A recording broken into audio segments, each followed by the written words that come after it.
Netanyahu अपनी शर्मिंदगी मिटाने के लिए फटाफट लबनान पे चढ़ दौड़े हैं कि हमारी लड़ाई तो यहां पे चल रही है, अब वो तो लड़ाई को कंटिन्यू रख सकता है, अमेरिका कहां पे लड़ेगा। तो डोनाल्ड ट्रंप ने दूसरा रास्ता निकाला हुआ है कि वापसी पे क्यूबा पे कब्जा कर लूंगा मैं और उसके बाद ग्रीनलैंड की तरफ मैं जाऊंगा। लेकिन इससे अमेरिका के इत्तेहादी दूर होते चले जाएंगे, अमेरिका कमजोर होगा इन चीजों से। चीन ने वादे तौर पे अमेरिकी पाबंदियों को मुस्तरद कर दिया। बड़ा क्लियर स्टेटमेंट आया चाइना का। अमेरिका ने पाबंदियां लगाई थी कि ईरान से तेल लेने पर बहुत सारी चीनी कंपनियां, उनके ऊपर अमेरिका ने कहा जी हमारी तरफ से पाबंदियां हैं, ये काम नहीं करेंगी, इनके साथ कोई काम नहीं करेगा, हम जनाब ये कर देंगे वो कर देंगे। उन्होंने बहुत सख्त अहकाम जारी किए थे। अब इस पे चाइना ने वादे तौर पे अमेरिकी पाबंदियों को मुस्तरद करते हुए अपने मुल्क में अहकाम जारी कर दिए हैं कि ये कंपनियां और जहाज रूटीन के मुताबिक अपना काम करेंगे, इनके साथ ताउन बिल्कुल कोई बंद नहीं करेगा। ये पाबंदियां गैर कानूनी और अपने दायरे इख्तियार से तजावुज हैं जो अमेरिका ने किया। चीन ईरान से अपनी तेल की तिजारत पर कायम रहेगा और अमेरिकी दबाव को कबूल नहीं करेगा। यह नाज़रीन एक बड़ा झटका है अमेरिका को, यानी तजारती जंग शुरू हो चुकी है। ये तो बड़े अरसे से चल रही है, लेकिन इस रीजन में अब तेल की कीमतें बढ़ने के बाद, आपने हुर्मुज की बंदिश के बाद या मिडिल ईस्ट में एक जंग छेड़ने के बाद तजारती जंग चाइना और अमेरिका के बीच में शुरू हो चुकी है। यह चाइना के सर्वाइवल का मामला है। चाइना को हर हाल में फ्यूल अपने मुल्क में लेकर जाना है, उसके बगैर उसका गुजारा नहीं है। जंग के बाद नाजरीन एनर्जी की कीमतें बढ़ रही हैं, लेकिन सबसे ज्यादा एनर्जी की कीमतें जो बढ़ी हैं पूरी दुनिया में वो पाकिस्तान के अंदर बढ़ी हैं। एहतजाज खत्म होगा बातचीत के जरिए से या ताकत के बहुत अंधे इस्तेमाल के जरिए से कि आप बहुत सारे लोग मार दें, बहुत तबाही फैला दें, आप एक ऐसी नफरत का बीज बो दें जो तनावर दरख्त बनेगा ही बनेगा।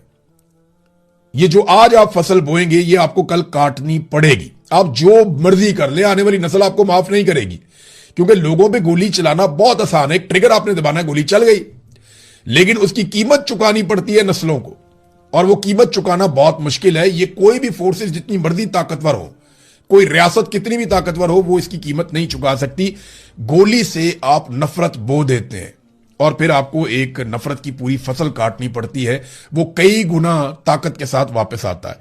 बहरहाल ताकत का अंधा इस्तेमाल जारी है। एक तरफ तो जनाब वो कह रहे हैं जी हमने मुज़ाकरात करने इन लोगों के साथ, और दूसरी तरफ इन लोगों के नाम जो हैं वो कलदम तंजीम बना के इनकी गिरफ्तारियों और इनके छापों के लिए बाकायदा जो मुखबरी करेगा उसके लिए 1 करोड़ रुपए का इनाम भी मुकर्रर कर दिया कि इनमें से कोई एक बंदा पकड़वाएं और 1 करोड़ रुपया आप ले लें। यानी आप गद्दारी करें अपने लोगों के साथ, अंदर से कोई बंदा वो बताए जनाब ये यहां बैठा हुआ है, वहां पे आगे पकड़े, उसको 1 करोड़ रुपया दिया जाए। किसी को 1 करोड़ नहीं मिलना। ये आज तक मैंने नहीं देखा कि किसी बंदे को इनाम की रकम मिली हो। वो अमेरिका ने अटैक किया था ना वेनेजुएला के ऊपर, तो उसने बहुत इनाम रखा हुआ था उसके सर पे मादुरो के। तो जिन लोगों ने कहा था कि ये इनाम हमें मिले, अमेरिका ने कोई नहीं दिया इनाम। इधर अमेरिका इनाम नहीं देता तो पाकिस्तान इनाम देगा? सवाल ही पैदा नहीं होता। अगर फैसल राठौर साहब वाकई चाहते हैं कि उन्होंने मुज़ाकरात करने हैं तो वो ये कलदम का ठप्पा हटाएं, ज्वाइंट अवामी एक्शन कमेटी के लोगों के साथ बैठ के बातचीत करें, उनके सर के ऊपर जो इनामात रखे गए हैं ये सिलसिला रोकें। और बड़ी अजीबोगरीब खबरें पाकिस्तान की मीडिया पे चलवाई जा रही।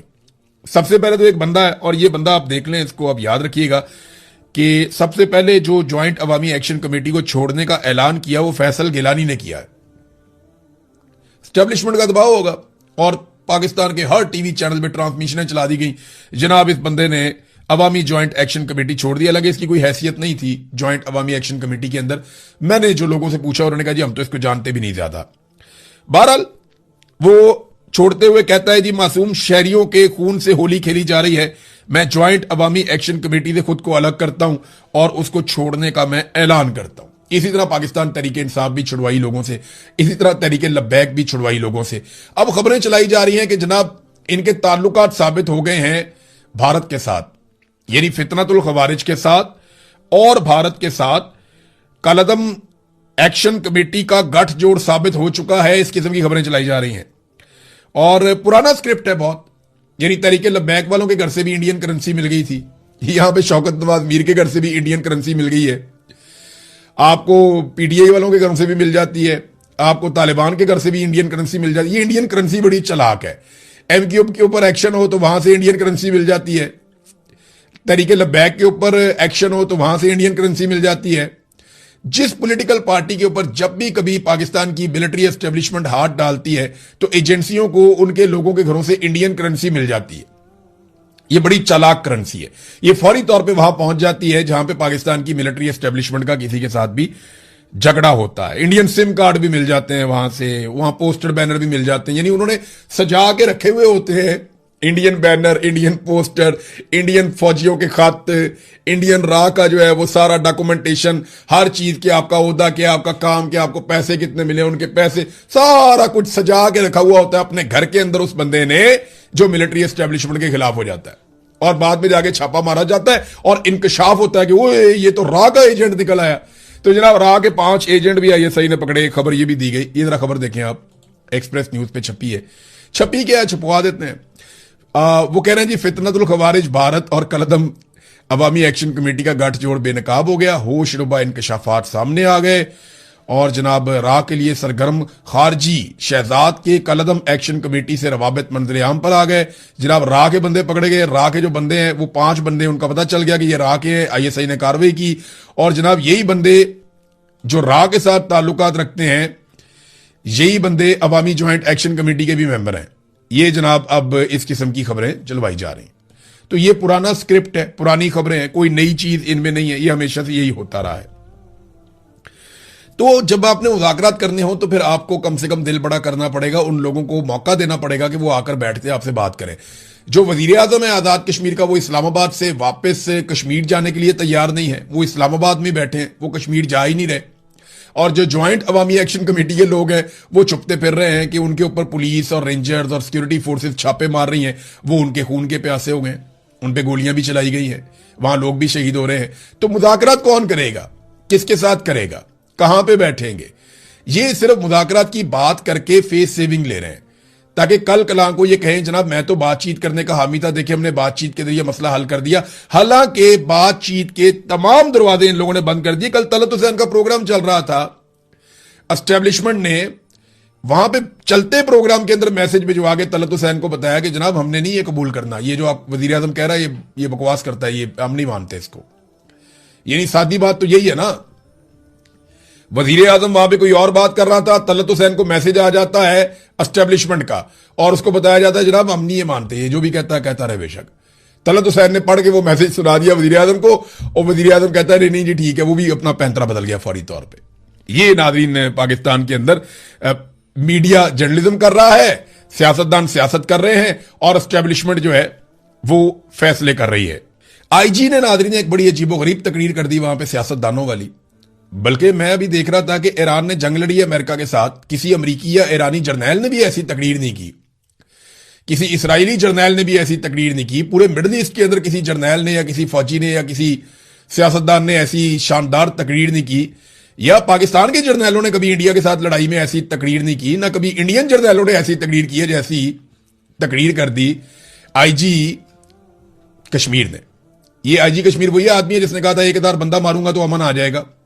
अब ये कश्मीर पहुंचा हुआ है, ऐसे ज़हनी मरीज को तो सवाल ही पैदा नहीं होता कभी कोई सिविल सर्विस के अंदर रखे भी, लेकिन आसिम मुनीर साहब के दौर में इसको आईजी बनाकर कश्मीर में भेज दिया गया। वो अपनी कार्रवाई डाल रहा है, बंदे मर रहे हैं वहां पे, सिक्योरिटी फोर्सेज के लोग भी मर रहे हैं, दूसरी तरफ जो सिविलियंस हैं वो भी मर रहे हैं।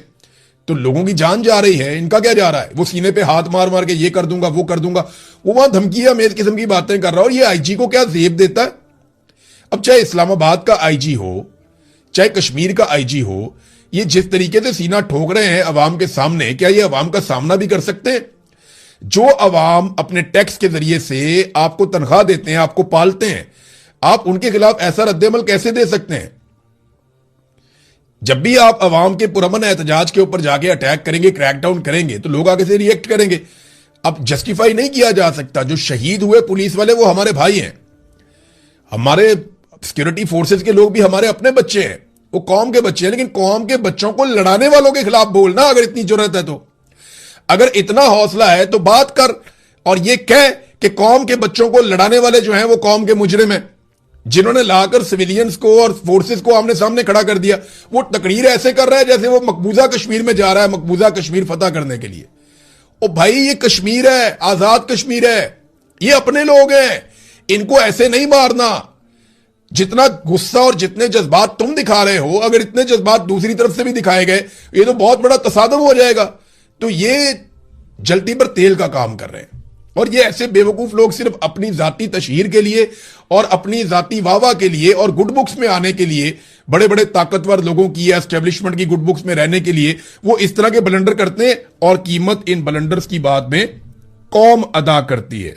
अहमद फरहाद साहब ने बड़े जबरदस्त तरीके से एलैबोरेट किया कि ये अवामी जॉइंट एक्शन कमेटी का जो एक लॉन्ग मार्च निकला है, इसके मकासद क्या है, और ये बार बार वो कमेटी बता चुकी है, और उन्होंने बाकायदा इसको लिख कर भी बताया, बोल कर भी बताया। मैं आपके सामने नंबर 1, उन्होंने कहा जी ये तहरीक है ना, ये पाकिस्तान के खिलाफ नहीं है। नंबर 2, किसी इदारे के खिलाफ नहीं है। नंबर 3, किसी कौम के खिलाफ नहीं है। नंबर 4, ये बुनियादी अवामी हुकूक की तहरीक है। नंबर 5, अशराफिया की मुराद के खिलाफ है। नंबर 6, सियासी इंजीनियरिंग के खिलाफ है कि 12 सीटों से जो सियासी इंजीनियरिंग की जाती है और पूरे निजाम को कंट्रोल करके एक सरकारी ऑफिसर या एक फौजी ऑफिसर वो पूरा का पूरा कश्मीर का खित्ता चला रहा होता है, तो ये नामुनासिब है, वो ये कहते हैं। सियासी इंजीनियरिंग के खिलाफ है, गैर कानूनी और गैर मंतकी नशिस्तों के खिलाफ है, सेहत की नाकस सहूलियात के खिलाफ है, नाकस इंफ्रास्ट्रक्चर के खिलाफ है, कई अशरों की महरूमियों के खिलाफ है। ये जनाब वो तहरीक है, और इसको उठाकर इंडिया के साथ, मुझे बताएं ये सारे काम इंडियन राह चाहती है कि पाकिस्तान में ये सारे काम हो,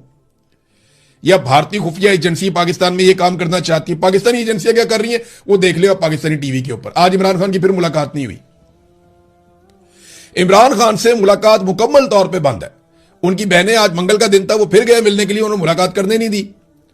एक तरफ उन्होंने नेशनल लेवल के सबसे बड़े लीडर की मुलाकातें बंद की हुई हैं, दूसरी तरफ पाकिस्तान के तमाम टीवी चैनल के ऊपर इमरान खान का नाम लेना मना है।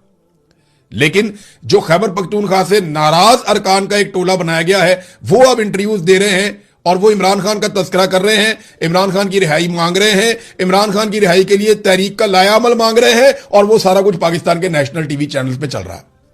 जरा अपने आप से पूछिए आप एक दफा कि जिस आदमी का नाम पाकिस्तान के नेशनल टीवी चैनल्स पे नहीं लिया जा सकता, उसकी रिहाई की तहरीक चलाने का मुतालबा पाकिस्तान के नेशनल टीवी चैनल्स पे चल रहा है, और कुछ नाराज अरकान सो कॉल्ड वो मुतालबा कर रहे हैं और वो टीवी पे चल रहे हैं।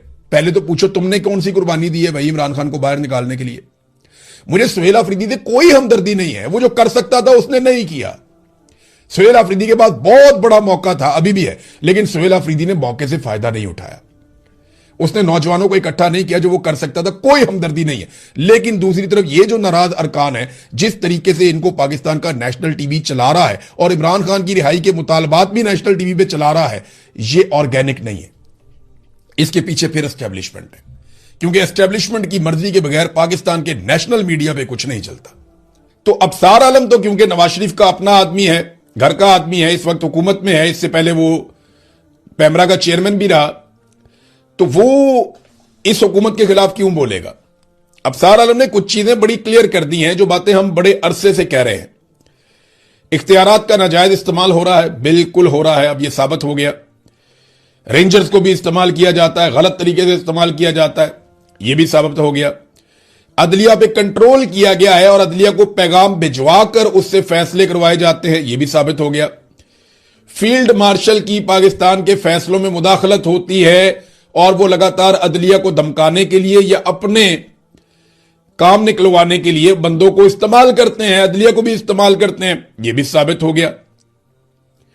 पाकिस्तान से मनी लॉन्ड्रिंग हो रही है और पाकिस्तान का वजीर दाखिला भी मुलव्विस है, यह भी साबित हो गया। अब ये अबसार आलम ने कहा है ना, तो अब साबित अबसार आलम नहीं करना है, ले जाओ अबसार आलम को अदालत में या लगा दो पीका उसके ऊपर। तो मनी लॉन्ड्रिंग भी हो रही है, सिंध से जनाब जहाज जा रहे हैं, धड़ाधड़ मनी लॉन्ड्रिंग का पैसा लेकर डॉलर पाकिस्तान से बाहर जा रहा है, और काला धन सफेद हो रहा है। और ये मोहसिन नकवी पे इल्जाम लगाया कि उसकी बीवी ने बताया ही नहीं कि उसके पास एक फ्लैट था। जब मोहसिन नकवी ने अपने कागजात जमा करवाए ना, तो उसमें भी नहीं बताया हुआ था। कुछ जर्नलिस्ट हैं, उनका यह दावा है कि अगर मोहसिन नकवी को इस मामले में सवाल किया जाए तो वो फंस जाएंगे और नाअहल हो जाएंगे। वजह यह है कि उन्होंने अपने एसेट छुपाए, जैसा कि बहुत और केसेस भी आपके सामने आ चुके हैं जहां पे लोगों ने एसेट छुपाए और उसके बाद उनको नतीजा भुगतना पड़ा। नाजरीन, पाकिस्तान में एक्सपोर्ट्स के हवाले से मैं एक डाटा आपके सामने रखना चाहता हूं। जाते जाते मैंने एक पोस्ट पढ़ी और फिर मैंने उसको कंफर्म करने के लिए उस पर रिसर्च की, तो बिल्कुल वो डाटा ठीक है। और डाटा यह बताता है कि जब पीपल्स पार्टी का दौरे हुकूमत था, तो उस वक्त पाकिस्तान में जो एक्सपोर्ट्स थी वो 31.5 50 अरब डॉलर थी, यानी 31 अरब 50 करोड़ डॉलर की एक्सपोर्ट्स थी जरदारी साहब जो छोड़कर गए थे। और 2018 में जब नवाज शरीफ की हुकूमत खत्म हुई तो 1.5 अरब डॉलर कम हो गई थी एक्सपोर्ट्स। नवाज शरीफ के दौर में एक्सपोर्ट्स गिरी पाकिस्तान की पैदावार कम हुई, एक्सपोर्ट्स कम हुई। हालांकि ये कहते हैं हमने बड़े झंडे गाड़ दिए थे 2013 से 18 तक, तो 30.50 अरब डॉलर पे कम करके ये छोड़कर गए। फिर इमरान खान साहब का दौर आ गया। कोरोना का जो एक साल था उसमें एक्सपोर्ट्स नीचे गई, लेकिन उसके बावजूद इमरान खान साहब के दौर में इतना काम हुआ कि उन्होंने 30.50 अरब डॉलर से जहां पे छोड़कर गया था नवाज शरीफ या नून लीग की हुकूमत, उसको 39 अरब डॉलर तक पहुंचा दिया। यानी काफी इजाफा किया एक्सपोर्ट्स के अंदर। लगभग आप समझ लें कि 25% के करीब इजाफा किया इमरान खान ने अपने दौर में। और इमरान खान का दौर खत्म हो गया तो आपको पता है अब एक्सपोर्ट्स कहां पे पहुंच गई हैं? 32 अरब डॉलर पे। एक मरतबा फिर इन्होंने 7 अरब डॉलर सालाना की कमी कर दी है। ये नाजरीन इन्होंने पाकिस्तान के साथ किया और ये सारा डाटा अवेलेबल है, मौजूद है। लेकिन फील्ड मार्शल बजिद हैं कि यहीं से पाकिस्तान ऊंची उड़ान की तरफ जाएगा। ये सारी वो शक्ल ही नहीं है। इन्होंने तो पाकिस्तान को लूट के बर्बाद किया, इन्होंने तो आईपीपीज लगाए, इन्होंने तो करप्शन मुतारिफ करवाई, इन्होंने तो कमीशन लिए सारे के सारे, और इनके साथ शामिल रहे हर दौर के अंदर जर्नैल और डिक्टेटर्स। ये सारा सेटअप मिलकर पाकिस्तान को आगे लेकर जाएगा? सवाल ही पैदा नहीं होता। पाकिस्तान आगे तब जाएगा जब अवामी मुंतखब हुकूमत आकर अवामी मुफाद में फैसले करेगी। अब तक के लिए इतना ही। अपना ख्याल रखिएगा, अपने इस चैनल का भी। अल्लाह हाफिज।